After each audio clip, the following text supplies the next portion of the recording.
নমস্কাৰ বন্ধুসকল, আপোনালোক সকলোকে আমাৰ এই ভিডিঅ'লৈ পুনৰবাৰ স্বাগতম জনাইছোঁ। আজিৰ এই ভিডিঅ'ৰ বিষয়বস্তু আপোনালোকৰ সন্মুখত উপস্থাপন কৰাত মুখ্য অৰিহণা যোগাইছে অসমীয়াৰ হিয়াৰামঠু স্বৰ্গীয় জুবিন গাৰ্গ ডাঙৰীয়া আৰু তেওঁৰ ব্যক্তিত্ব। জুবিন দা আমাৰ মাজত জীয়াই থকা হ'লে হয়তো মই এই বিষয়টোৰ ওপৰত এটা ভিডিঅ' প্ৰস্তুত কৰাৰ কথা কাহানিও নাভাবিলোঁ। আহক এতিয়া আমি সকলোৱে জুবিন দাৰ আত্মাৰ সদ্গতি কামনা কৰি আজিৰ প্ৰতিবেদনখন আৰম্ভ কৰোঁ। আজি আমি আলোচনা কৰিবলৈ ওলাইছোঁ সামাজিক উন্নতি আৰু তাৰ বাবে আমাৰ প্ৰতিজন ব্যক্তিৰ অৰিহণাৰ বিষয়ে। আমাৰ ব্যক্তিত্বৰ বিকাশ ও চৰিত্ৰ গঠনৰ দ্বাৰা আমি সামাজিকভাৱে কেনেদৰে আগুৱাই যাব পাৰোঁ তাৰে এটি সমাধান সূত্ৰ উলিওৱাই এই ভিডিঅ'ৰ মূল লক্ষ্য। সম্প্ৰতি আধুনিকতাৰ মেৰপেচত সোমাই কৃত্ৰিম হৈ পৰা আমাৰ সমাজখনত চৰিত্ৰ গঠনৰ দ্বাৰা এখন সুস্থ সবল সমাজ গঢ় দিয়াটো বা দিবলৈ চেষ্টা কৰাৰ অতিকৈ প্ৰয়োজন হৈ পৰিছে। এজন মানুহৰ ব্যক্তিত্বৰ বিকাশ আৰু চৰিত্ৰৰ গঠন দুয়োটাই সুকীয়া বস্তু। চৰিত্ৰৰ গঠন নকৰাকৈ ব্যক্তিত্বৰ বিকাশ কৰিব পাৰি, কিন্তু তাৰ পৰা এগৰাকী পৰিপূৰ্ণ মানৱ হোৱাটো সম্ভৱ নহয়।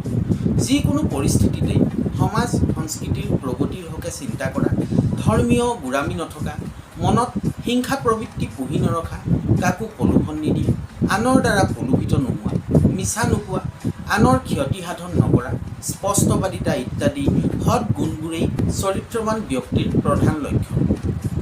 পুৰণি কালৰ পৰা আজিলৈকে বিশ্ব বুৰঞ্জী, ভাৰত বুৰঞ্জী, অসম বুৰঞ্জী আদিৰ নিৰপেক্ষ সমালোচনা কৰিলে দেখা যায় কেৱল মাত্ৰ সামৰিক শক্তিৰেই দেশ এখন ৰক্ষাহে কৰিব পাৰি, কিন্তু এখন সুস্থ সমাজ গঠন কৰাটো সম্ভৱ।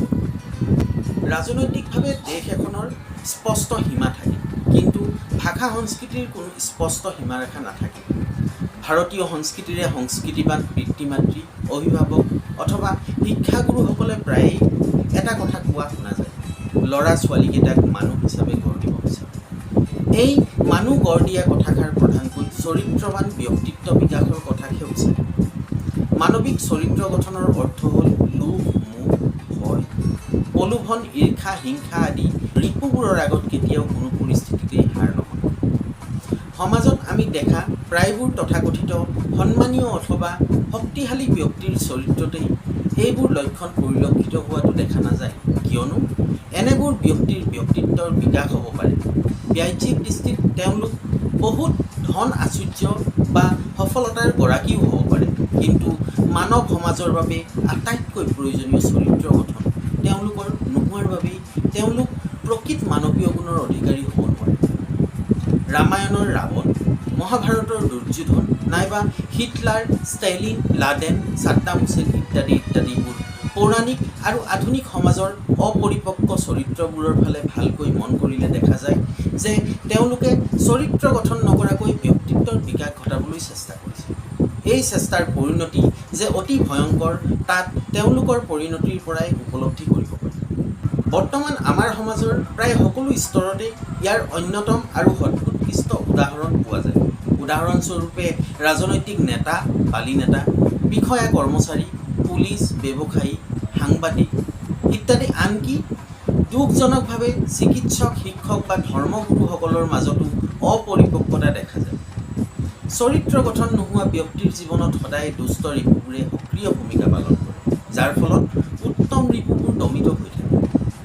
কেইটামান কথা মন কৰিলেই এই কথাবোৰ বুজিব পাৰি, যেনে এজনে আনজনৰ প্ৰতি অন্যায় আচৰণ কৰে কিয়, মিত্ৰই কেতিয়াবা শত্ৰুলৈ পৰিৱৰ্তিত হয় কিয়, উপযুক্ত দৰমহাৰ উপৰিও পাৰিতোষিক বা ঘোচ লোৱা হয় কিয়, মিছা কথা কোৱা হয় কিয়, দুৰ্নীতিগ্ৰস্ত বা ভ্ৰষ্টাচাৰী হয় কিয়, সন্ত্ৰাসবাদী হয় কিয়, এখন দেশে আন এখন দেশৰ কল্যাণ নিবিচাৰে কিয়, পাৰিবাৰিক অশান্তিৰ কাৰণ কি, আইন উলংঘা কৰা হয় কিয় ইত্যাদি প্ৰশ্নবোৰ ভালকৈ দৃষ্টিগোচৰ কৰিলে দেখা যায় যে প্ৰতিটো বেয়া কামৰ ক্ষেত্ৰতে লোভ, মোহ, ভয়, প্ৰলোভন, ঈৰ্ষা, হিংসা আদি দুষ্ট ৰিপুবোৰেই মূল কাৰণৰূপে দেখা দিয়ে।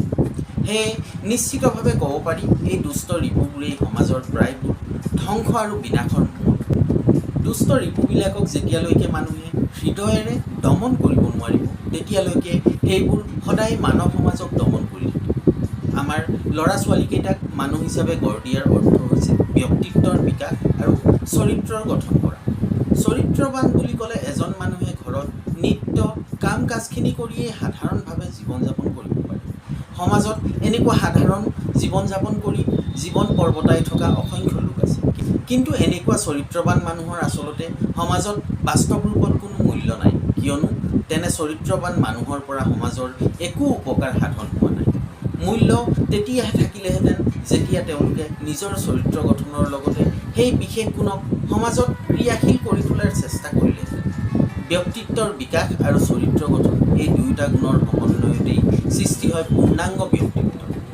সাধাৰণতে জীৱনত আমাৰ বন্ধু বান্ধৱী আত্মীয় স্বজনৰ মাজত এনেকুৱা অসংখ্য ব্যক্তি দেখা যায় যিয়ে গোটেই জীৱন সততা আৰু নিস্বাৰ্থভাৱে অতিবাহিত কৰিছে, অথচ সামাজিক বা ৰাজনৈতিক দুৰ্নীতি, ভ্ৰষ্টাচাৰ, অনাচাৰ আদি দূৰ কৰিবলৈ তেওঁলোকে কেতিয়াও কাহানিও আগবাঢ়ি অহা নাই, তেনে কৰিবলৈ চেষ্টাও কৰা নাই। সমাজ আৰু ব্যক্তি জীৱনত এওঁলোক ভাল আৰু উদাৰ হ'ব পাৰে, কিন্তু নিৰপেক্ষ আৰু সঁচা অৰ্থত এনে লোকসকলৰ ব্যক্তিত্বৰ বিকাশ আচলতে হোৱা নাই। আমাৰ দৰে আত্মবিশ্বাসহীন মানুহে বৰ্তমান সমাজত ব্যক্তিত্ব সম্পন্ন আৰু প্ৰকৃত মানৱীয় গুণেৰে মানুহ গঢ় লোৱাটো অসম্ভৱ বুলিয়েই ভাবোঁ। বৰ্তমান সমাজ ব্যৱস্থাত সকলো মানুহেই যে দুৰ্বল চৰিত্ৰ সেই কথাটো ক'বলৈ বিচৰা হোৱা নাই। ক'বলৈ বিচৰা হৈছে সমাজ ব্যৱস্থাৰ দোহাই দি চকু মুদি থকা কথাটো। আধুনিক সমাজ ব্যৱস্থাই মানুহৰ মনত বহু দুৰ্বলতাৰ সৃষ্টি কৰিছে। সাহিত্য, সংস্কৃতি, ৰাজনীতি, সংবাদ মাধ্যম আদি সকলোবোৰেই মুষ্টিমেয় কিছুমান ব্যক্তিৰ মাজতেই সীমাবদ্ধ।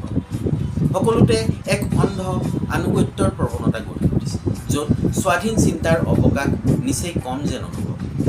সমাজৰ মাজত সততে দেখিবলৈ পোৱা মানসিকতা, জাতীয় বৈশিষ্ট্য, সামাজিক স্তৰ বিন্যাস, সচেতনতাৰ স্তৰ, সাম্প্ৰদায়িকতা ইত্যাদি বিষয়বোৰ বিশ্লেষণ আৰু পৰ্যালোচনা কৰি সত্যতাক সমাজৰ আগত তুলি ধৰিবলৈ আমি প্ৰয়াস কৰিব লাগিব। নিঃসন্দেহে সমাজৰ সকলো মানুহেই শান্তি বিচাৰে। মানৱ সমাজক আজিলৈকে বহু পৰিমাণে দিগ্ভ্ৰান্ত কৰিবলৈ লৈছে আধুনিকতাই। আধুনিকতা এটা ক্ষণিক উপলব্ধিহে মাথো, ইয়াৰ প্ৰকৃত ৰূপটো সদায় পৰিৱৰ্তন। এই মুহূৰ্তত যিটো আধুনিক, পৰৱৰ্তী সময়ত সেইটোৱেই আকৌ পুৰণি হিচাপে বিবেচিত। তেনেদৰে মানুহৰ চিন্তাধাৰাৰো ক্ষেত্ৰতো এই একেই কথা। চৰিত্ৰ গঠনৰ ক্ষেত্ৰত আধুনিকতা এক কাৰকহে, কিন্তু অপ্ৰতিৰোধ্য বাধা নহয়।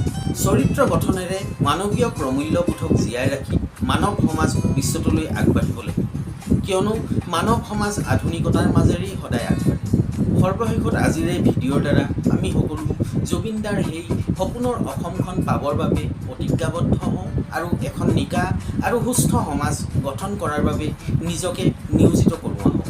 ইমান পৰে ভিডিঅ'টো চাই সময় অতিবাহিত কৰাৰ বাবে আপোনাক বহুত ধন্যবাদ। ভিডিঅ'টোৰ সন্দৰ্ভত আপোনাৰ অনুভৱ ও পৰামৰ্শ আমাৰ বাবে আশীৰ্বাদ। ধন্যবাদ।